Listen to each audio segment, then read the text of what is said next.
Basically basically ये उर्दू में लिखी गई थी, ठीक है।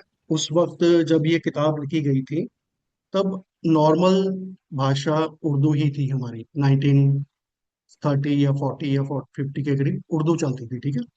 तो ये किताब उर्दू में लिखी गई थी। और कहते हैं कि कोई आत्मा पंडित जी को ये किताब रात को लिखाती थी। कोई अदृश्य शक्ति थी जो इनको ये किताब लिखाती थी।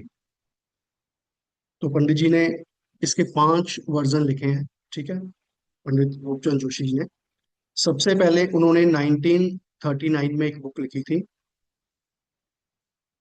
लाल किताब के फरमान, ठीक है।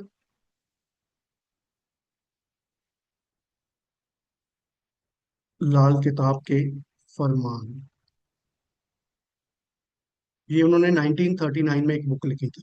उसके बाद 1940 में इन्होंने सेकंड बुक लिखी। ये थी लाल किताब के अरमान, ठीक है। फिर 1941 में एक और बुक लिखी इन्होंने लाल किताब की। ये छोटी सी बुक है, इसको गुटका बोलते हैं। छोटी सी बुक है ये, पॉकेट साइज की, इसको गुटका बोलते हैं। ये 1941 में लिखी गई थी। उसके बाद इन्होंने बुक लिखी 1942 में, लाल किताब। फिर 1952 में लिखी गई, ये 2 पार्ट्स की बुक है, 2 वॉल्यूम है इसके, वॉल्यूम 1 और 2, जो मैंने आपको अभी ग्रुप में शेयर की है, ठीक है। ये 1952 है। 1952 में सभी बुक्स का समावेश है, ठीक है। ये जो 1952 की बुक लिखी गई थी, इसमें जो पुरानी सारी बुक्स लिखी गई हैं इन सब की समरी है इसमें। मतलब सब बातों को इसमें एड अप करके लिखा गया है। तो मेन, अगर आप लाल किताब सीखना चाहते हो तो आप 1952, ठीक है, और 1942, ये दो दो बुक्स आपको पढ़नी बहुत जरूरी है। क्योंकि कुछ चीजें ऐसी हैं जो 1942 में दी गई हैं, 1952 में नहीं है, या 1952 में दी गई हैं और 1942 में नहीं है।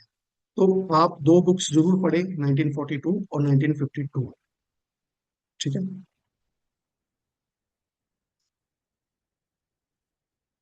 और जो बुक्स को ट्रांसलेट किया है, हिंदी में ट्रांसलेट ट्रांसलेट किया है, ये वेनी माधव गोस्वामी जी ने किया है, ठीक है।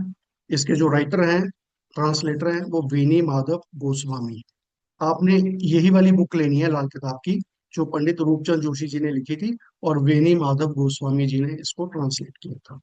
हम यही बुक मतलब ऑथेंटिकेटेड है। बाकी सारी बुक्स हर राइटर ने अपने हिसाब से इन्हीं बुक्स में से देख के लिखी है, जो 1952 की पंडित रूपचंद जोशी जी की है। इसके जो ट्रांसलेटर हैं, जो मतलब प्रकाशन है, वो वेनी माधव गोस्वामी जी हैं। ये वाली बुक आपने लेनी है, ठीक है। और कोई बुक हम स्टडी नहीं करेंगे, ये ओरिजिनल बुक है,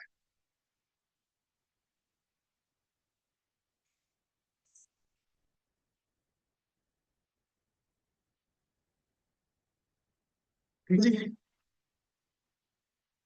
और पंडित जी ने ना कहा है कि इस बुक में मैंने एक एक वर्ड जो लिखा है ना, वो अपने खून से लिखा है। मतलब एक भी वर्ड मैंने ऐसा नहीं लिखा है जो यूजलेस है, जो वेस्ट है, ठीक है। तो उन्होंने कहा कि एक एक वर्ड में मैंने अपना खून लगा दिया है।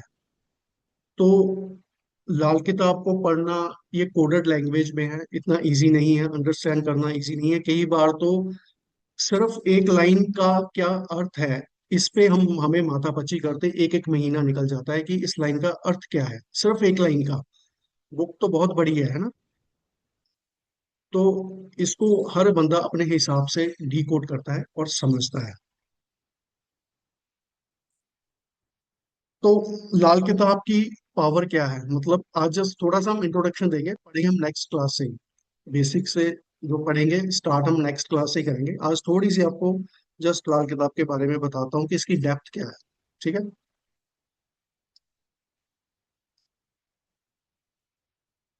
मान लो ये कुंडली है।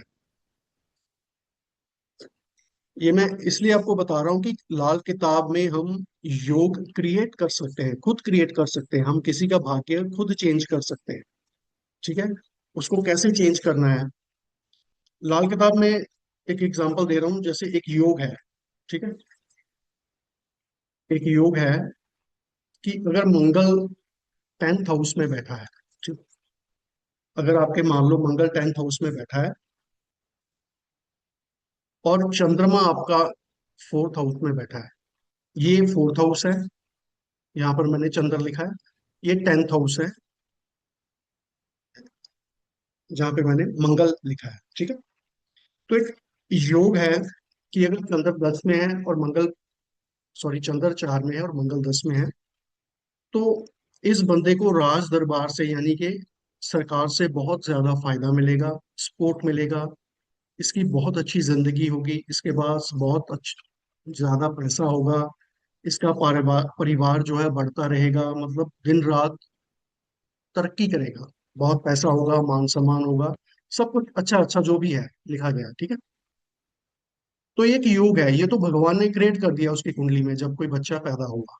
अब लाल किताब में हम क्या कर सकते हैं, मान लो किसी का मंगल यहाँ पर बैठा है 10th हाउस में, लेकिन ये घर उसका खाली है, ठीक है, या चंद्रमा उसका कहीं और बैठा है, मान लो चंद्रमा उसका यहाँ पे बैठा है, लेकिन हमें तो योग चाहिए ये वाला कि मंगल यहाँ पर बैठा हो और चंद्र हमारा यहाँ पे बैठा हो। तो हम इस योग को खुद क्रिएट कर सकते हैं, एक प्लेनेट को, दोनों दोनों नहीं कर सकते, हम एक प्लेनेट लेके आ सकते हैं। अब हम चंद्रमा को यहाँ पर स्थापित कर सकते हैं, चंद्रमा को यहाँ पर जब स्थापित कर देंगे तो ये चंद्र मंगल का राजयोग क्रिएट हो जाएगा। लेकिन अब ये स्थापित कैसे होगा, ये जो खाना नंबर 4 है, हाउस नंबर 4 है, ये आपके घर की नॉर्थ ईस्ट डायरेक्शन है, ठीक है, आपके घर की नॉर्थ ईस्ट डायरेक्शन है। अब नॉर्थ ईस्ट डायरेक्शन में हम चंद्रमा को कायम कर देंगे। कैसे कायम कर सकते हैं चंद्रमा को नॉर्थ ईस्ट में, मान लो आपके माता जी हैं, माता जी का बेडरूम आप नॉर्थ ईस्ट में बनवा दो, ठीक है, आपका ये राजयोग क्रिएट हो गया। माता जी का बेडरूम यहाँ पे बना सकते हैं हम। मान लो माता जी नहीं है, या हम बेडरूम यहाँ पे, कई बार ऐसा होता है कि हमने तो बड़ी इजीली बोल दिया कि नॉर्थ ईस्ट में माता जी का बेडरूम बना दो, हम नहीं कर सकते, कई बार चेंज है ना, घर के हालात ऐसे होते हैं, या नॉर्थ ईस्ट में कुछ ऐसा होता है कि बेडरूम होता ही नहीं है, तो फिर आप यहाँ पर चंद्र की कोई और आइटम रख सकते हो। चंद्रमा क्या है, पानी, पानी की टंकी लगा दो नॉर्थ ईस्ट में, ठीक है। चंद्रमा क्या है, चावल, 10 किलो चावल ही रख दो यहाँ पे लाके नॉर्थ ईस्ट में। यानी कि चंद्र से रिलेटेड कोई भी वस्तु हम यहाँ पर जब ले आएंगे तो ये योग हम क्रिएट कर सकते हैं। ये लाल किताब की पावर है, ठीक है, किसी की किस्मत चेंज कर सकते हैं हम। बात समझ आइए सबको।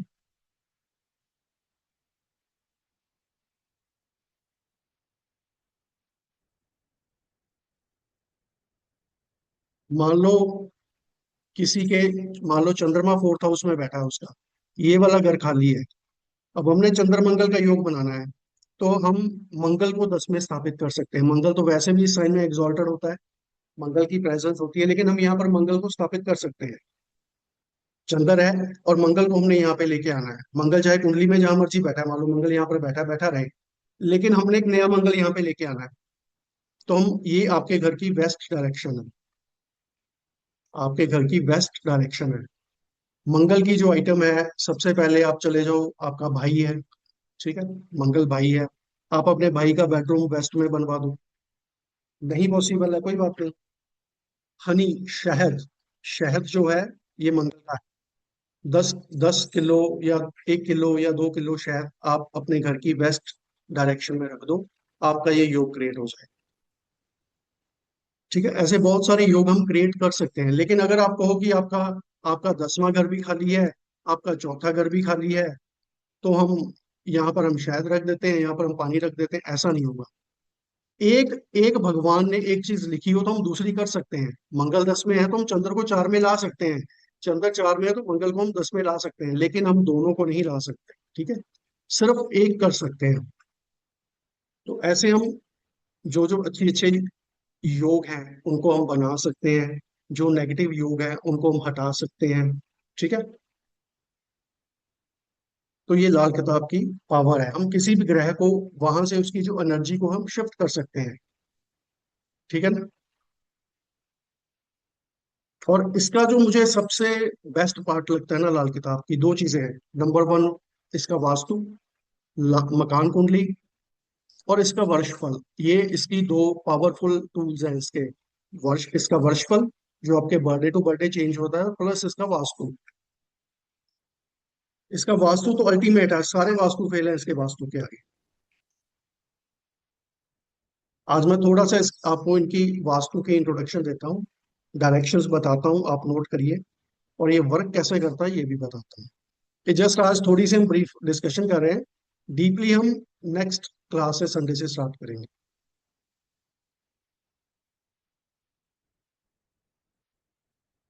ये आपकी कुंडली है, ठीक है।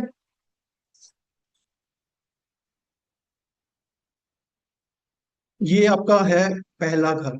अब याद रखना कि लाल किताब में हम हमेशा काल पुरुष कुंडली से ही चलते हैं।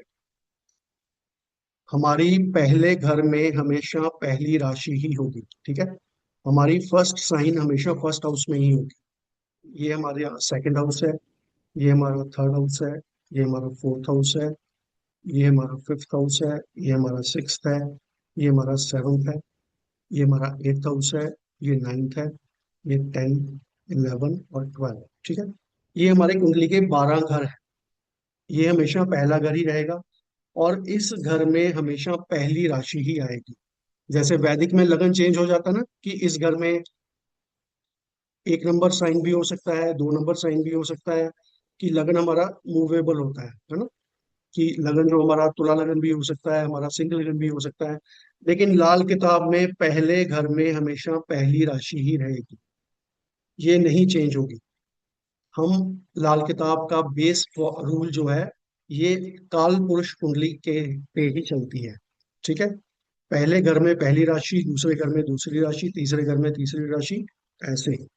अब ये हमारी कुंडली है। अब जो आपके घर की ईस्ट ईस्ट की डायरेक्शन है, ये खाना नंबर 1 को रिप्रेजेंट करती है। आपके घर का जो ईस्टर्न पार्ट है, ईस्ट की डायरेक्शन है, ये खाना नंबर 1 को रिप्रेजेंट करती है, ठीक है। खाना नंबर 2, नॉर्थ वेस्ट।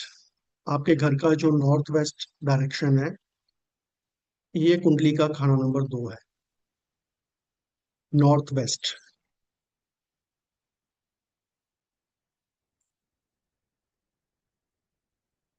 आपके घर की जो साउथ डायरेक्शन है, वो खाना नंबर 3 है। साउथ डायरेक्शन जो है आपके घर की, वो खाना नंबर 3 को रिप्रेजेंट करती है, मतलब जो खाना नंबर 3 है, वो साउथ डायरेक्शन है। नॉर्थ ईस्ट जो है, वो खाना नंबर 4 है।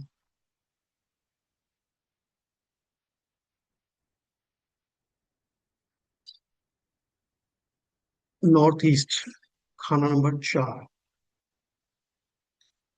ईस्ट की वॉल, जो आपके घर की ईस्ट की वॉल है, ईस्ट की दीवार, ठीक है। पूरी की पूरी ईस्ट डायरेक्शन खाना नंबर 1 को रिप्रेजेंट करती है, लेकिन जो ईस्ट की वॉल है, सिर्फ वॉल, वो खाना नंबर 5 है। कोई भी चीज हम ईस्ट की वॉल पे अगर हैंग कर देंगे, तो वो आपके खाना नंबर 5 को जाकर बोल देगी वो, ठीक है। खाना नंबर 5 में बोलेगी आपके जाके वो। आपके घर की जो नॉर्थ की डायरेक्शन है, वो खाना नंबर 6 है।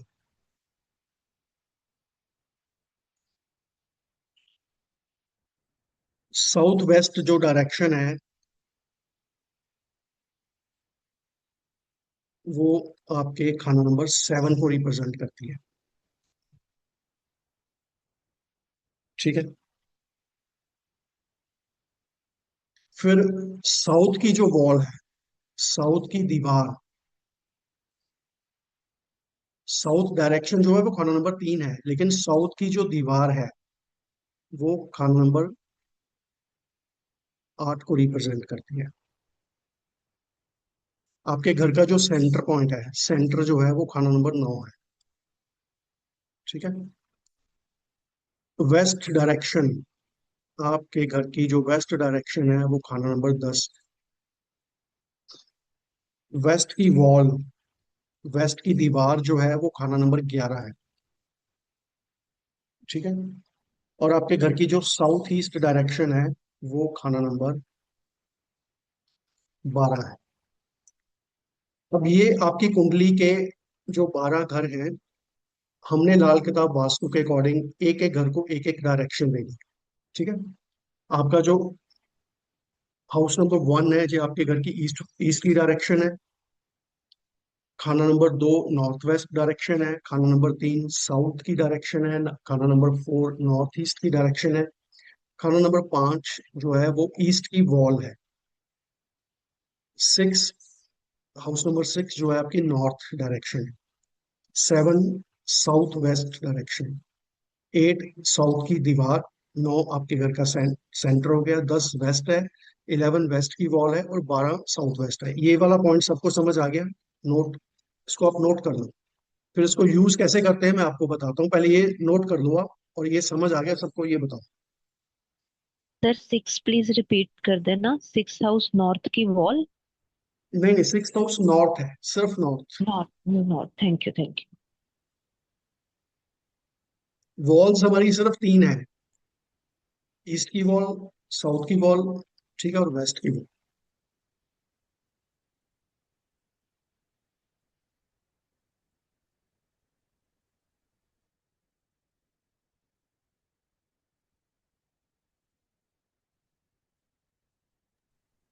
सर सेवंथ दोबारा बताना sir. South west, 7th south west.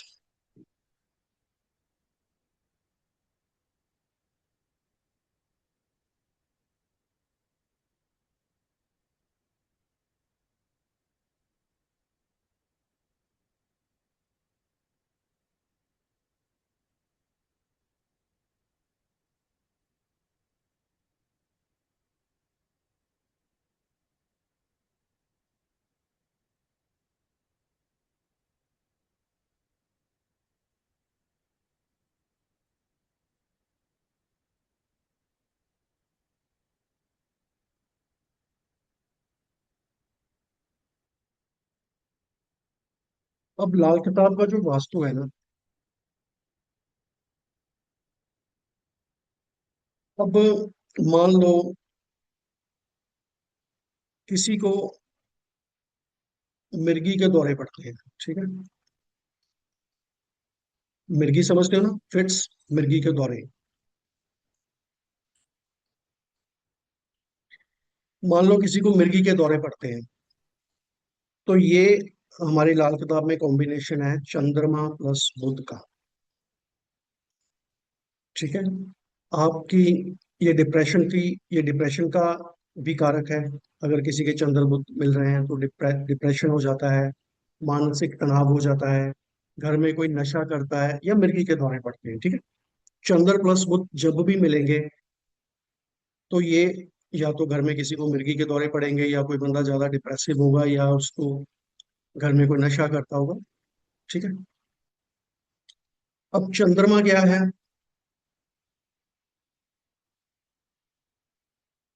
आपका वॉशरूम, क्योंकि पानी वॉशरूम में ही होता है ना। तो चंद्रमा, बेसिकली चंद्रमा को हम वॉशरूम ट्रीट करते हैं। और बुध क्या है? आपके घर की सीढ़ियाँ।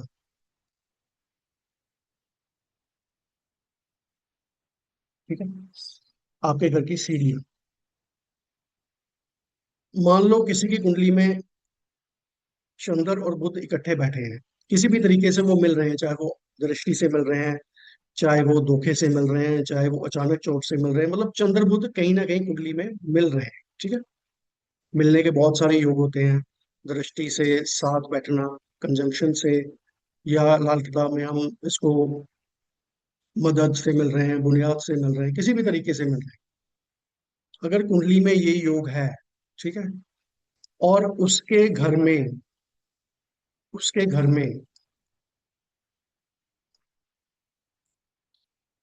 बुध क्या है? आपके घर की सीढ़ियाँ। ठीक है। सीढ़ियों के साथ अगर आपको पानी का कोई भी सोर्स है, मान लो सीढ़ियों के नीचे उसने वॉश बेसिन बना दिया, सीढ़ियों के नीचे उसने वॉशरूम बना दिया, मतलब सीढ़ियों के साथ कहीं भी पानी कनेक्ट हो गया है ना, वाटर कनेक्ट हो गया, तो उसको मिर्गी के दौरे पड़ सकते हैं। घर में वो बंदा डिप्रेसिव रह सकता है, मानसिक तनाव में रह सकता है, घर में कोई नशा कर सकता है, ये सारे बहुत सारे कॉम्बिनेशन है, ठीक है। तो जिसकी कुंडली में चंद्र प्लस बुध मिलेंगे, नंबर वन, उसके घर में सीढ़ियों के साथ पानी का सोर्स होगा ही होगा, ठीक है। मान लो वो कहता है जी हमारे घर में तो है ही नहीं जी ऐसा, ठीक है। चलो भैया मान लिया नहीं है। अब चंद्रमा क्या है, आपका वॉशरूम है, ठीक है। अब हो सकता है कि वॉशरूम में आपका बुध आ जाए। बुध क्या है, ग्रीन कलर है, ठीक है। मान लो आपके वॉशरूम के अंदर ग्रीन टाइल्स ही लगी हुई हैं, ये आपका चंद्र बुध मिल गया। मान लो आपके वॉशरूम के अंदर जो सीट लगी हुई है, टॉयलेट सीट लगी हुई है, वॉश बेसिन लगा हुआ ग्रीन कलर का लगा हुआ है। मान लो आपके वॉशरूम के अंदर जो पेंट हुआ है वो ग्रीन कलर का लगा हुआ है, ग्रीन कलर का पेंट हुआ है ना, ये आपको मिलेगा ही मिलेगा।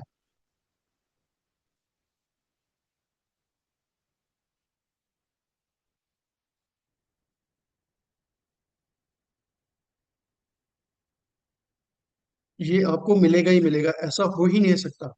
अब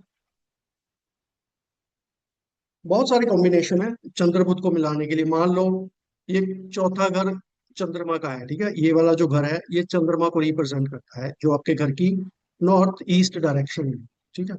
हो सकता है नॉर्थ ईस्ट डायरेक्शन में आपकी जो बिटिया है उसका बेडरूम हो, ठीक है। नॉर्थ ईस्ट में आपकी बिटिया का बेडरूम हो गया तो चंद्र बुध मिल गया। नॉर्थ की जो डायरेक्शन है वो बुध की है, यहाँ पर हो सकता है कि आपने पानी की टंकी रखी हो या यहाँ पर आपके मदर का रूम हो, तो वो चंद्र बुध मिल गया। मतलब मैं आपको बता रहा हूँ कि हमारे पास आप कुंडली देख के, किसी की कुंडली देख के आप बता सकते हो कि उसके घर में कौन सी चीजें कहाँ पर पड़ी हुई हैं। ये इसके मतलब लाल किताब वास्तु की इतनी जबरदस्त पावर है। अब हमारे पास केस आया था एक, कि लड़की थी एक, है ना, उसको फिट्स पड़ते थे, मतलब मिर्गी के दौरे पड़ते थे। जब उन्होंने वर्ड यूज कर लिया कि इसको मिर्गी के दौरे पड़ते हैं, तो हमें कुंडली देखने की जरूरत ही नहीं है, हमें पता है ये इसके चंद्र बुध मिल रहे हैं। कुंडली देखने की जरूरत नहीं है, उसको घर में ढूंढो जाके।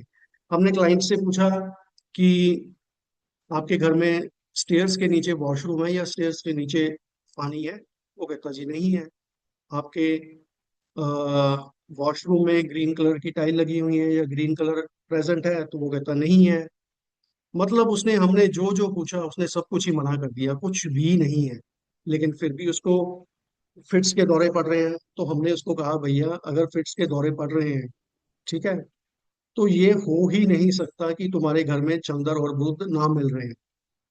अब मेरे साथ एसोसिएट है मंजू मैम, मंजू बालिया जी, ठीक है, ये मेरे साथ काम करती हैं, ये वैदिक पढ़ाती हैं, नाड़ी पढ़ाती हैं और चंद्र नाड़ी पढ़ाती हैं। तो मैंने इनको भेजा, ये एक्चुअली ये केस लेके आई थे, तो मैंने इनको कहा कि आप जाओ और उसके घर का वॉशरूम चेक करके आओ, मतलब घर का विजिट करके आओ, देख के आओ चंद्रबुद्ध कहाँ मिल रहे हैं। तो इन्होंने जाके उनका वॉशरूम चेक किया। अब इन्होंने भी जाके सब कुछ देखा पहले कि इनको कहीं कुछ नहीं मिला, फिर ये वॉशरूम में गए। वॉशरूम में क्या था कि एक साइड पे ना थोड़ा सा पेंट पेंट उखड़ा हुआ था, तो वो ग्रीन कलर का पेंट था, मतलब बेसिकली बेस में ग्रीन कलर का पेंट हुआ था वॉशरूम में, और उसके ऊपर उन्होंने बाद में व्हाइट करवा दिया, क्रीम करवा दिया, कोई अदर कलर करवा दिया, ठीक है। लेकिन जब हमें कॉर्नर पे दिख गया कि बेसिकली दीवार पे जो बेस कलर है वो ग्रीन हुआ हुआ है, तो हमने उसको कहा भैया तुझे तो हमने कहा था कि तूने वॉशरूम में ग्रीन कलर नहीं करवाया हुआ। तो कहता वो तो पुराना करवाया था, अब तो हमने इसके ऊपर व्हाइट करवा दिया या क्रीम करवा दिया। तो मैं ये कहना चाहता हूँ, अगर पंडित जी ने लिख दिया ना मिर्गी के दौरे चंद्र प्लस बुध से बात पढ़ते हैं, तो ये हो ही नहीं सकता कि उसके घर में आपको चंद्र बुध ना मिले। 100% मिलेंगे, आप स्टैम्प पेपर पे लिख के दे दो भाई ये मिलेंगे आपके घर में, ठीक है। इतना जबरदस्त वास्तु है इसका। पंडित जी कुंडली नहीं चेक करते थे, बंदा प्रॉब्लम बोलता था, हमको पता लग जाता था कि ये किन किन ग्रहों की बात कर रहे हैं। तो लाल किताब में हमने भी इस लेवल पे पहुंचना है कि हमें कुंडली देखने की जरूरत ही ना पड़े।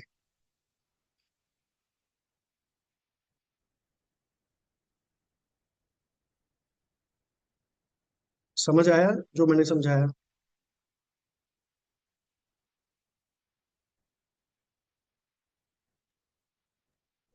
सर बहुत बढ़िया समझाया आपने सर। मान लो किसी के शनि प्लस गुरु कुंडली में इकट्ठे बैठे हैं, ठीक है। शनि प्लस गुरु इकट्ठे बैठे हैं। अब शनि क्या है? आपके घर का स्टोर रूम है, ठीक है। स्टोर स्टोर की जो जगह है वो शनि की है। जुपिटर क्या है? आपके घर का मंदिर है, ठीक है। आप चेक कर लेना कि जिनके शनि और गुरु इकट्ठे होंगे वो कभी ना कभी उनके घर में जो मंदिर बना होगा वो स्टोर रूम में बना होगा। मंदिर की प्लेस आपको स्टोर रूम में मिलेगी या स्टोर रूम के साथ मिलेगी, ठीक है। या उसके जो मंदिर में है ना, ज्यादातर अंधेरा रहता होगा। शनि अंधेरे का कारक है और जुपिटर मंदिर का कारक है, ठीक है। शनि प्लस गुरु। शनि आपके घर की दीवारें हैं, गुरु है पीपल का पेड़।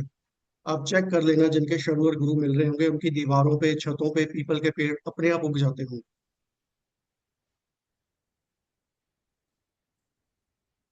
तो इस तरह से हमने प्लैनेट्स को कंबाइन करना है, और जब आप कंबाइन करोगे तो आपको 101% आप जो बोलोगे वो होगा ही होगा। सारे दुनिया के ना सारे वास्तु फेल है लाल किताब के वास्तु के आगे। जितने मर्जी महंगे महंगे कोर्स कर लो, अब 4 लाख रुपए का वास्तु का कोर्स किया मैंने, 8 लाख रुपए का वास्तु का कोर्स किया। वो बंदा भी ना लाल किताब का वास्तु ही उठा के आपको करवाता है, जो 8 लाख रुपए लेता है, जो 4 लाख रुपए लेता है। सारा वास्तु फेल है दुनिया का इसके वास्तु के आगे।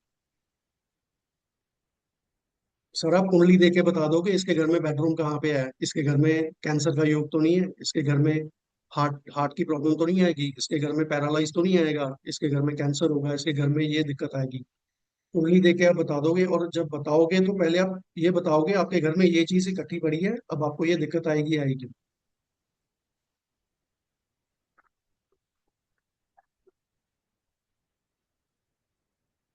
तो मेरे कहने का मतलब है, ये जो मतलब ये मैं जितना सारा गुणगान किया है, मैंने कोई अपना गुणगान नहीं किया, ये मैंने पंडित रूपचंद जोशी जी का गुणगान किया है कि उन्होंने ये जो बुक हमें दी है ना, आज की टाइम में इससे बेटर बुक ग्रंथ मतलब ज्योतिष के ऊपर कोई भी अवेलेबल नहीं है। इस पे आप जितनी मर्जी रिसर्च कर लो। पंडित जी ने कहा है कि जो मैंने लिख दिया ना, जो मैंने लिख दिया वो होगा ही होगा। दुनिया की कोई ताकत उसे नहीं हला गिला सकती, ठीक है। तो लाल किताब जब आप पढ़ लोगे तो आप जो बोल दोगे ना वो होगा ही होगा। मेरे पास एक कोई ना बंदा अपने घर का नक्शा लेके आया कि ये घर मैंने बनाया है ना, तो मैंने उसका मैप देखा, मैं कहा भैया इस घर में कैंसर हो जाएगा, ठीक है। बात आई गई होगी, मुझे बाद में मुझे भी अपने आप पे आया यार बंदा मैप दिखाने आया था, तो मैंने ऐसी बुरी बात क्यों बोल दी है ना, मेरे मन में बाद में आया। चलो अब बोल दिया था। तो वो बंदा 5 साल के बाद मुझे दोबारा मेरे पास आया, कहता आपने 5 साल पहले मुझे कहा था इस घर में कैंसर होगा, और मेरी मदर को कहता कैंसर हो गया। वो लाल किताब की डेप्थ इतनी ज्यादा है, आपने जो बात बोल दी ना, अगर कुंडली में योग बन रहा है तो वो होगा ही होगा, 100% होगा ही होगा।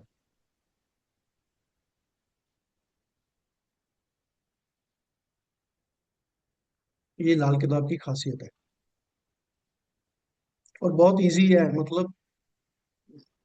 थोड़ा स्टार्टिंग में लगता है कि हमें इसकी लैंग्वेज समझ नहीं आ रही है ना। जब आप पढ़ते जाओगे तो आपको समझ आना शुरू हो जाएगा। तो एक जीवन भी लगा दोगे ना इसकी इसकी डेप्थ पे, आप अपना पूरा जीवन भी लगा दोगे तब भी कम है, इतनी डेप्थ है इसमें। आप एक पेज पढ़ोगे ना, एक पेज को आप 50 बार पढ़ोगे तो हर बार आपको एक ही पेज में से कुछ ना कुछ नया सीखने को मिलेगा। नया सीखने को वही लाइनें आप दोबारा पढ़ते जाओगे ना तो आपको कुछ ना कुछ नया सीखने को मिलेगा। इतनी जबरदस्त किताब है ये।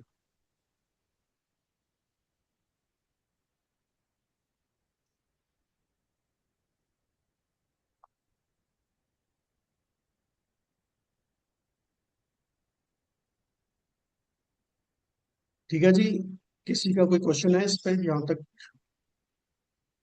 सर ये जो आपने नक्शा बनाया है, ये जो आपने बताया ना, ये दोबारा बता सकते हैं सर? हाँ जी, हाँ जी। हेलो। जी सर। सर ये जो आपने बताया था ना, 1 नंबर पे ईस्ट है या 7 नंबर पे साउथ वेस्ट है, तो ये हम्म, नक्शा सर बना नहीं पाया। तो आप शेयर कर दीजिए या बता दीजिए। मैं ग्रुप पे शेयर कर दूंगा इसको। Okay sir, thank you sir, और बहुत बढ़िया पढ़ाया सर आपने, अच्छा लगा। Thank you sir.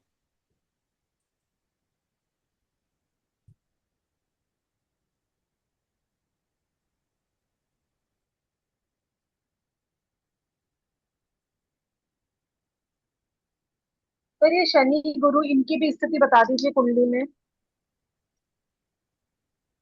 कैसे मैम?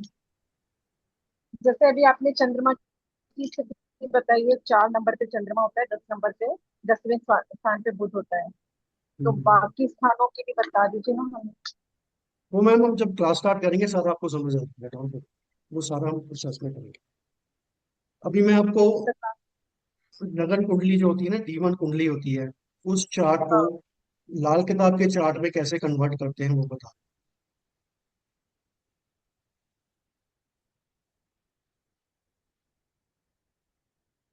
मतलब जो आपकी वैदिक की कुंडली है ना, वैदिक की लाल कुंडली है, जिसको हम डिविजनल चार्ट नंबर 1 बोलते हैं या D1 बोलते हैं, उस D1 को हमें लाल किताब की कुंडली में कन्वर्ट करना पड़ेगा। ठीक है, ये आपको प्रोसेस समझा रहा हूँ, बाकी आपको प्रोसेस पता होना चाहिए। जब आप प्रेडिक्ट करोगे तो वैदिक से ही प्रेडिक्ट कर दोगे, आपको पता है ना। तो जस्ट एक फॉर्मूला बता रहा हूँ कि कैसे जो D1 की कुंडली है उसको आप लाल किताब कुंडली में कैसे कन्वर्ट करोगे।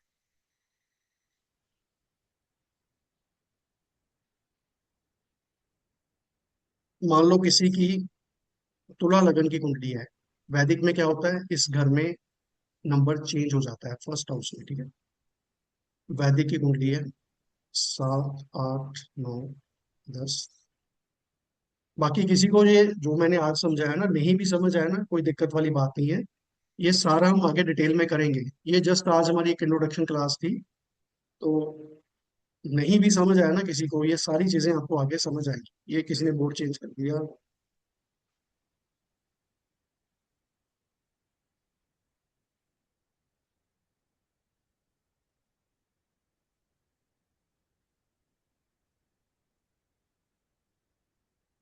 तो किसी को टेंशन लेने की जरूरत नहीं है कि जो समझाया वो समझ नहीं आया, नहीं आया कोई बात नहीं, नेक्स्ट टाइम जब हम पूरा प्रोसेस से करेंगे इसको तो समझ आ जाएगा।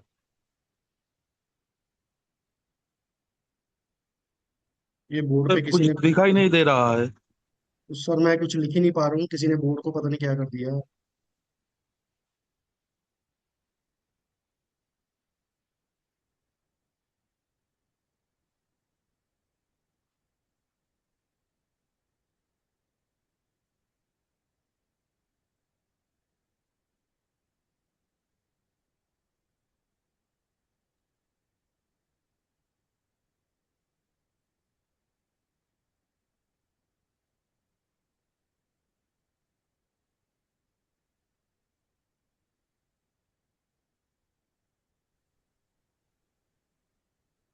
नजर आ रहा है? हाँ, ये दिख रहा है। हाँ जी, आ गया सर, हाँ आ गया। सर।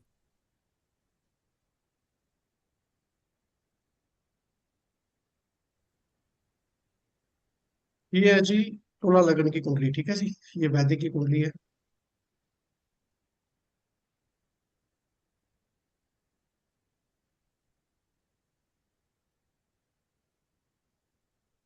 इसको बोलते हैं डिविजनल चार्ट नंबर 1, ठीक है। इसके पहले घर में गुरु बैठा हुआ है, ठीक है, जुपिटर। सेकंड घर में राहु और सूर्य बैठा हुआ है, राहु और सूर्य। थर्ड हाउस में चंद्रमा। फोर्थ में शुक्र। फिफ्थ में शनि। सिक्स हाउस में बुध। यहाँ पर केतु। ठीक है जी, ये हमारे 9 प्लैनेट हो गए। ये वैदिक की कुंडली है। अब हम इस कुंडली को लाल किताब की कुंडली में कैसे कन्वर्ट करते हैं?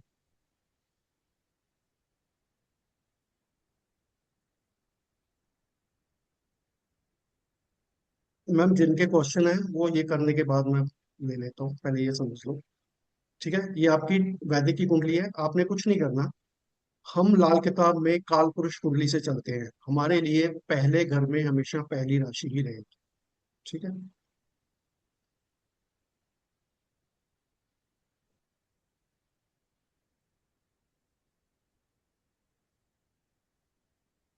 हमने क्या करना है कि फर्स्ट हाउस में गुरु है, हमने यहाँ पे गुरु लिख लिया।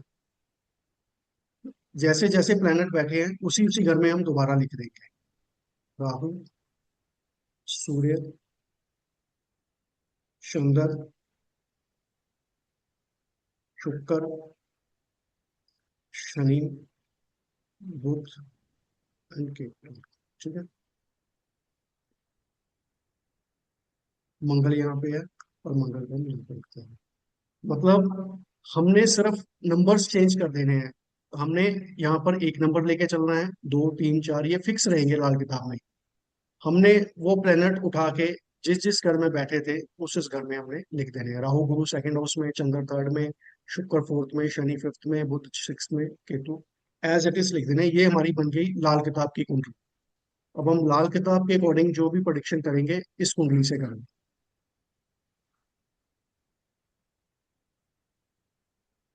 हाँ जी बताइए, जिसको नहीं समझ आ रहा और जो ये वाला पॉइंट पहले बताइए, फिर उसके बाद अगर कोई क्वेश्चन होगा बाद में लेंगे। पहले सिर्फ इस कुंडली को चेंज करने पे किसी का कोई क्वेश्चन है तो बोलिए।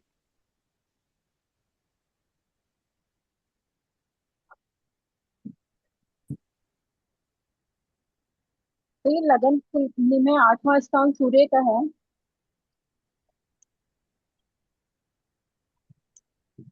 हाँ जी मैम। 8वां स्थान सूर्य का है वैदिक कुंडली में। मैडम आठवां स्थान नहीं है, सूर्य सेकंड हाउस में 8 नंबर की राशि में। ये जो घर है, ये जो घर है ये सेकंड हाउस है। ठीक है, सूर्य प्लेस्ड इन सेकंड हाउस और वो 8 नंबर की राशि में, वृश्चिक राशि में। तो हमने इस सूर्य को सेकंड हाउस में ही लिख देना है, राहु को सेकंड हाउस में लिख देना है, चंद्र को थर्ड हाउस में लिख देना।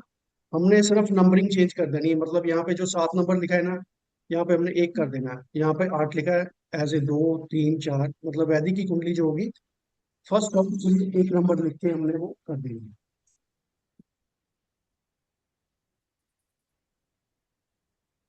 कालपुरुष की कुंडली तो सबको पता है ना कि कालपुरुष की कुंडली हमेशा पहले घर में मेष राशि ही लेके चलते हैं। तो लाल किताब का बेस भी पहले घर में हमेशा एक नंबर राशि से ही चलेगा। हमने लगन नहीं चेंज करने की, 2 घंटे के बाद हमारा लगन चेंज हो रहा है, को जो मर्जी हो हमारा लगन सिर्फ एक ही रहेगा बस। मेष लगन से कुंडली चलेगी।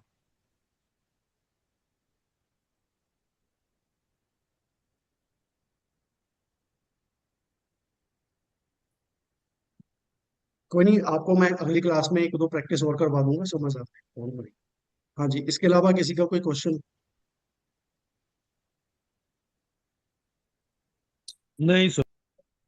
बीना सिंह जी ने हैंड रेज किया हुआ है।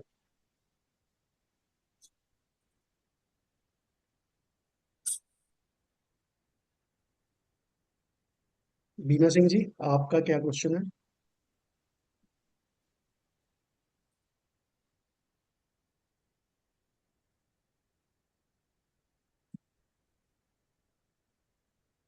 चलो ठीक है जी। ये थोड़ी सी आज हमारी इंट्रोडक्शन थी, तो हम संडे से प्रॉपर क्लास शुरू करेंगे। आज सिर्फ थोड़ी सी आपको लाल किताब की नॉलेज दी है कि लाल किताब की डेप्थ कहाँ तक है। तो मुझे लगता है कि आप लोग बहुत भाग्यशाली हो कि आप लाल किताब सीखना सीखना शुरू कर रहे हो, क्योंकि बिना कहते किस्मत के आप लाल किताब नहीं सीख सकते ना। तो आपको मैं इसमें पूरी रेमेडी कैसे बनाती हैं, रेमेडियल पार्ट भी सिखाऊंगा, सारा कुछ सिखाऊंगा। जो जो आपको इसका सिलेबस दिया है, सारी सारी चीजें हम डिटेल्ड में डिस्कस करेंगे। किसी को नहीं समझ आता आप 2 बार पूछो, 4 बार पूछो, कोई दिक्कत नहीं। जी, ये सैमसंग क्या क्वेश्चन है सर आपका? नहीं सर, सर नेक्स्ट क्लास कब होगा? संडे को होगा या मंडे को? नहीं, क्लास हम संडे को ही लेंगे। देखो पता क्या होता है, हमारा डे संडे ही है। अब मान लो कई बार हो सकता है कि कई बार बंदे को कोई काम फंस गया या कुछ हो गया, फिर हम सैटरडे ले लेंगे या मंडे ले लेंगे। कोशिश हमारी यही होगी कि हम संडे को ही लेंगे, ठीक है। देखो सर आप प्लीज भी, सैटरडे मत कीजिएगा सर। कोई बात नहीं सर। देखो पता क्या होता है, आप भी इंसान हो, हम भी इंसान है, कोई काम पड़ गया, कोई ऐसी मजबूरी पड़ गई कि नहीं ले पाए, है ना, तो वो तो सर मंडे अलग को कर बात है। दीजिए। हाँ, वो अलग बात है, लेकिन वैसे हम संडे को ही रखेंगे। सर संडे इसकी बेस्ट रिकॉर्डिंग है मिल सर। सकती है? अगर अगर आपको लगता है कि हमने संडे को ही लेनी है, तो ऐसा हो सकता है कि कई बार अगर नहीं रात को लगा पाए तो डे टाइम में रख लेंगे।